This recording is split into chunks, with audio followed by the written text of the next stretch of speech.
The stalemate on Capitol Hill puts the country on the verge of a government shutdown. It would, of course, have an effect on a lot of things, including air travel.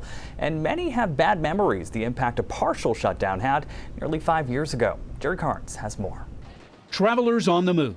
At the world's busiest airport, we find a stress-free line at the main security checkpoint, thanks in part to federal employees who are facing an uncertain future.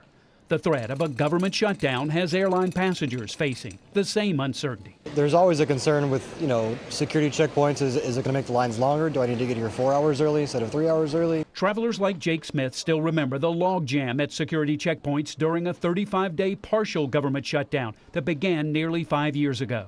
TSA agents continued to work even though they weren't paid. But as the shutdown lingered, sick calls increased. Lines at Hartsfield-Jackson security checkpoints grew to over an hour. Until they get what they want up there, we ain't going to get what we want down here. Another shutdown could bring the same result.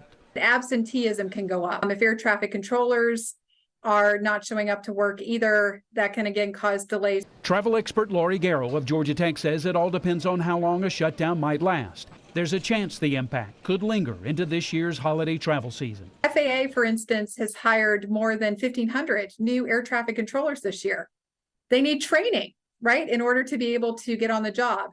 So if we have a government shutdown, that training will get stalled or delayed. A spokesperson for Hartsfield-Jackson said airport officials are monitoring the situation, adding that in the past the airport offered resources to federal employees working without pay to, quote, maintain their well-being. We expect to do the same if needed this year.